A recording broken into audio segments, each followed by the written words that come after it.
Bar for Bar album reviews. Grand National, Twice on Sunday. Twice on Sunday is the first album from Bay Area collective Grand National. The collective includes Kevin Allen, Manny Draper, Ian Kelly, Mo Green, Champ Green, Brookfield Deuce, D. Bledsoe, Kate Lamont, Oakland Hearts, Black Achilles, and more that I'm probably missing. The ideas and concepts for the tracks here mainly come from conversations about pretty much everything that everyone was having during the recording process. Another thing of note, directly from Kevin Allen, is that the reason that this is a collective rather than a group is that each member may have a different role each time. Given that this is just season 1, things can change. Let's get into the album itself now, though.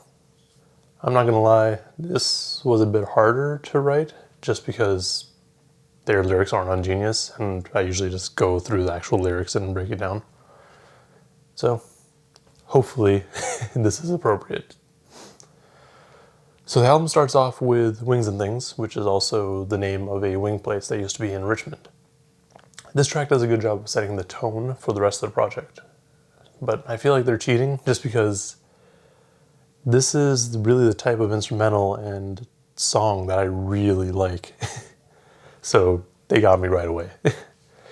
Plus, I'm just a fan of Coke rap, even if it's just kind of like slightly referenced, like little sprinkles, you know? Like all the 8-ball, triple beam, weight references, they're just subtle enough for most people not to really pick up on, but I appreciate them. The next track, Upper Room, has one of my favorite intro lines, where they go, "What if I didn't have the fear of addiction? Wasn't just like my father, all worried about image." And I feel like this is something that a lot of people kind of feel growing up.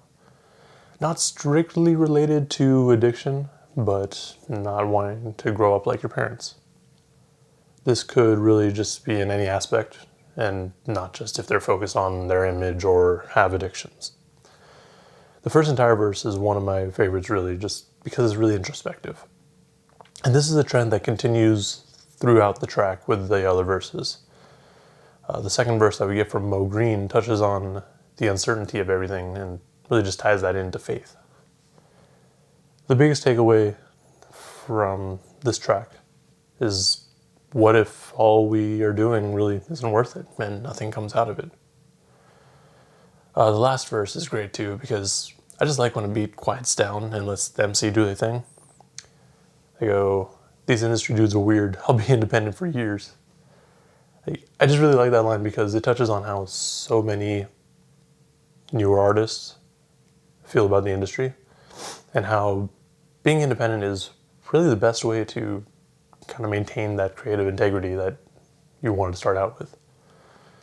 Another line that caught my ear, I guess, is, "I need more hours in the day because you never know when they're going to put flowers on your grave."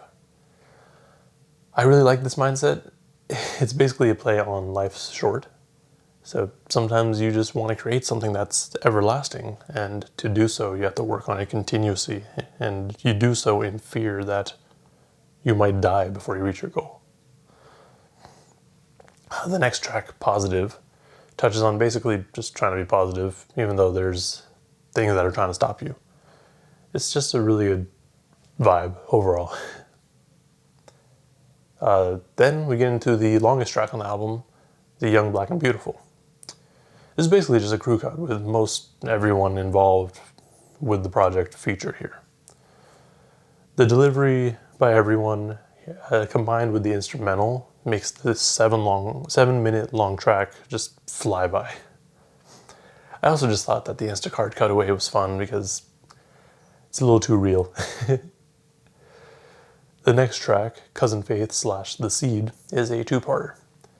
The first part is kind of like a dedication from each artist to their significant other, using soul food as a metaphor for their relationships. And then the second part goes into stuff that's just kind of happening in the hood while still making references to soul food. So they're still related tracks. It kind of continues just the whole wholesome feeling that we got from the first part.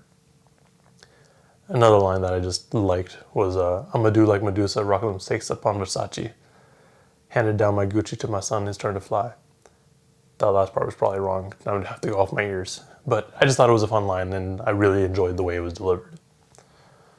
This brings us to the track Warp to Utopia. It's also one of my favorites, just based off the first verse alone, again. It's a very somber and introspective track, I feel. And the title of the track is pretty accurate too, given that it's talking about the struggles that each artist has gone through and how they want to warp to utopia, even though they're happy to be here. The following track, East Side, has one of my favorite choruses on the project. In the first verse, I liked this line, conscious on Gucci, but my grandma was in them sit-ins. And I really like this line because it's basically saying, my mind's on the money, but my grandma was out there trying to better the community as a whole, so should I be focusing on that instead? I mean, the overall theme of this track is basically just trying to take over the world and build yourself up. And not necessarily just yourself, but like your community. The track also draws attention to just police pulling people over for driving while black, and kind of runs through the potential scenario of a cop pulling a gun on you for no reason. The album starts to wrap things up with the track 8, Hook Mitchell. The first few words spoken on this feels like it really ties the song back to the title of the project. This feels like a Sunday. Kevin goes into things that he'd be doing on his days off, which I relate to so well. Like, I just love being tucked away in the crib on my days off, like just staying low-key. The track itself is named after Demetrius Hook Mitchell, who was a streetball player in Oakland in the 80s, I believe. So that information makes the basketball references make a lot more sense. This brings us to the final track, Baby in the Green Dress. This track does a good job of bringing really just the project to a close, and I feel like it feels like a really good outro track because of the way that the instrumental is done. I also just really loved Manny's verse at the end there. Overall, this was an enjoyable project. I know everyone's used to me complaining about longer albums, but there are times that I don't mind them, and this is one of them. This project comes in at a total runtime of 42 minutes, which normally would mean that I get tired while listening or want to listen to something else. However, because of the variety of voices, delivery, and instrumentals that we get here, I feel like I'm much more engaged than I would typically be. On my first listen, I actually got to the end and expected it to keep going rather than looping back to the first track. I enjoyed it so much that I wanted more, and hopefully that's what we're going to be getting, seeing as this is just season 1. I'm glad to say that this is one of my favorite projects of the year so far. Another random note, I get really big Clear Soul Forces vibes listening to these guys, which is a good thing. It's like everyone here's on the same page and just kind of wants to out-rap each other. My favorite tracks here are Upper Room, Warp to Utopia, East Side, Wings and Things, and Cousin Faith / The Seed. It was hard for me to narrow down my favorite tracks, so I ended up mentioning over half the album. I mean, I really can't wait to see what these guys have in store for us next season.